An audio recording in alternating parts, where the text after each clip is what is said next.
শিবিরের কথা যেটা শিবির এখনো পর্যন্ত আমার কাছে মনে হয়নি কোনো ধরনের নারী বিদ্বেষী কথা বলেছে। আর পোশাকের স্বাধীনতার ব্যাপারটা যদি বলি, শিবির কোনো রকম বিধান এখানে চালু করেনি যে নারীদেরকে এই ধরনের পোশাক পরতে হবে, পুরুষদেরকে এই ধরনের পোশাক পরতে হবে। আমার মতামতের স্বাধীনতা আসলে পাচ্ছি আমি। আপনার মতন আসলে সত্যি কথা যদি বলি, আমিও শুনেছিলাম যে শিবির খুব নারী বিদ্বেষী, এই সেই হিজাব পড়তে হবে। আমাকে একজন আবার কল দিয়ে আমার খুব কাছের আত্মীয় বলছিলেন যে শিবির যেহেতু ক্ষমতায় গেছে এখন তো সবার নাকি ম্যান্ডেটরি হিজাব পড়তে হবে এসে। এখন অনেকে বলে আমি শিবির, আমি ছাত্রী সংস্থার, যেহেতু আমি হিজাব করি।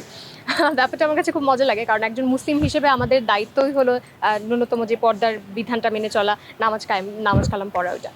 আর শিবিরের কথা যেটা শিবির এখনো পর্যন্ত আমার কাছে মনে হয়নি কোনো ধরনের নারী বিদ্বেষী কথা বলেছে।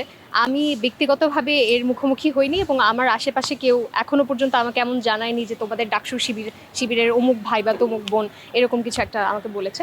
সুতরাং সেই দিক থেকে আমি যদি প্রমাণ ভিত্তিক কথাই বলি, এমন কোনো ঘটনা ঘটেনি।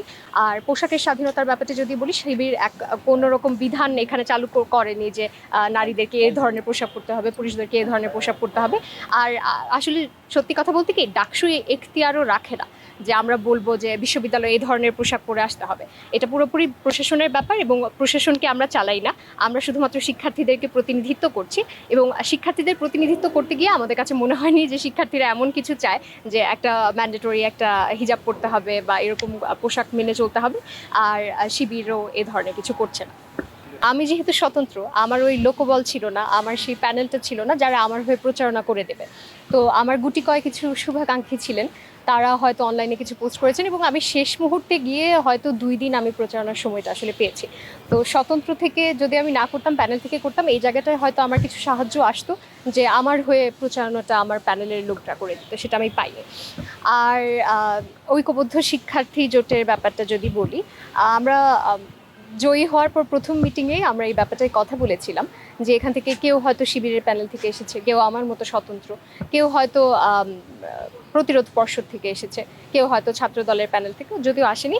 মানে এরকম আসলে আমরা এরকমভাবে দেখছি না যে অমুক হলো ঐক্যবদ্ধ শিক্ষার্থী জোটের, তমুক স্বতন্ত্র।